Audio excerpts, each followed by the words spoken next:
Federal prosecutors say longtime Subway spokesman Jared Fogle has agreed to plead guilty to allegations of child pornography and sexual acts with minors. Authorities went through tens of thousands of text messages and emails. They determined that Fogle used wealth, status, secrecy, all to exploit children.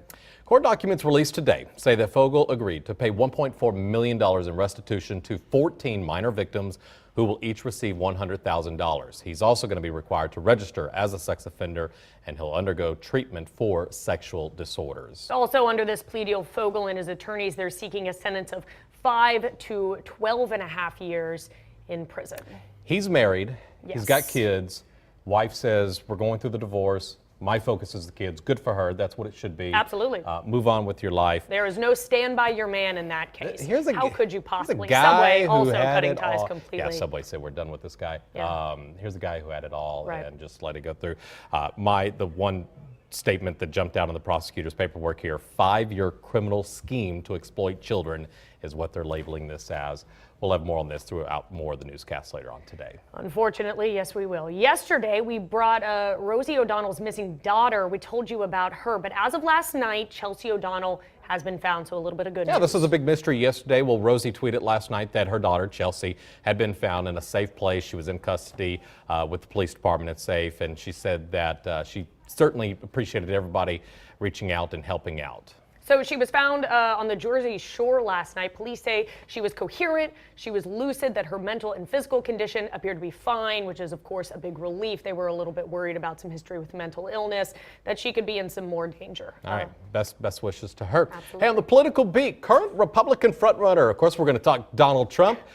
He's saying, he said a couple of things today that caught the media's attention. Here's the big one.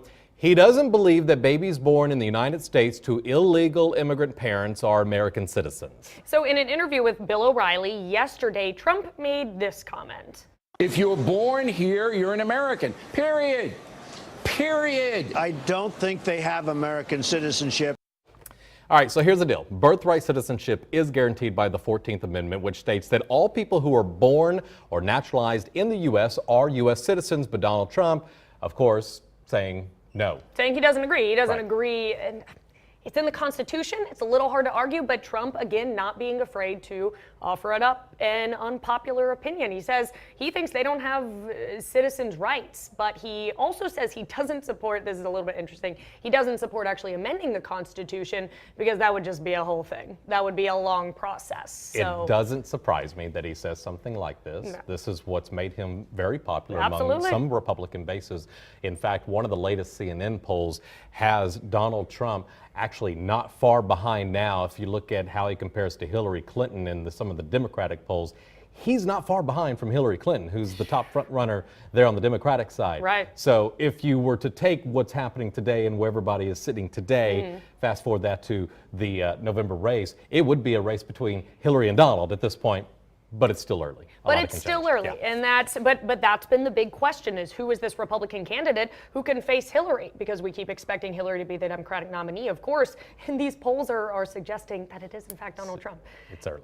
Anyway, selfies, something you maybe don't think about a whole lot, but probably take a few of. They can be windows into your personality, according to new research. We're talking about selfies because the new research we're talking about is published in a publication called Computers and Human Behavior. And look at that great We're going to selfie show off right a couple there. of our selfies. Of course we are. That's Listen fantastic. to this. Researchers analyzed 123 participants, and the participants then completed a personality questionnaire, and then they were asked to take some selfies. Right, so the researchers found that people with higher scores on the agreeableness factor were more likely to hold their cameras at a low angle. Ooh, who looks good at a low angle? And emit positive vibes in their selfie photos. So maybe they're smiling. So, people who were conscientious were more likely to hide the location of their selfie. Like that one right there, you have no idea where that girl is. Maybe they're concerned about privacy. And here's what the interesting part of the survey said. People with the duck faces were more likely to be associated with neuroticism and emotional instability. Who thinks about selfies this much? And I guess that's the point, is it's a window into your subconscious, a window into your soul, but who thinks about it? And they said, if you, depending on how you use the angles, the lighting, what's in your background, how much you Photoshop it, because that's another big one. I Photoshop every selfie. These bags Do are you in these really? eyes. Yeah. You kidding me? I need to care about what I look like on the internet more. Yeah, I'm Photoshopping all the way. As long as nobody screenshots the Snapchats, right? That's fine. So selfies. Anyway, we've been asking for you to send in your selfies. You're welcome to still do that. You can send them to news@kbtx.com. We showed off some excellent ones of ours, so that's what we got. One more thing to show you. Kathleen brought this to my attention earlier today. I've watched it at least 20 times. Young kid here, you're going to see. His name is Andrew, and he was fully prepared to go into his first day of kindergarten.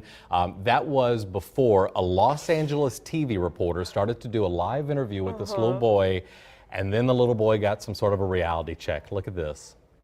Andrew, are you excited for pre-kindergarten? Yes. Why? I don't know. Are you going to miss your mom? No. No? Oh, don't cry. Are you? To be very clear, I'm not laughing at that kid's pain. He is so clearly so emotional. It is just so sweet and so adorable that this 4-year-old has realized, oh my gosh, I'm not going to spend all day every day with my mom. You could tell that moment where it hits him, he's like, oh my God, I am going to miss my mom. Just this bit of clarity on this tiny child's face. Thank you for showing that. That was the best video of the day. That was a good part of the day. Speaking of back to schools next week, we're going to be asking here in the next couple of days for you at home to send us your back to school photos. Hopefully you got some good videos like that, but send those to us. Think about that as you're going back to school next week. All right, that's it for us right now. We'll see you on the other side of the break. You're watching First News at 4.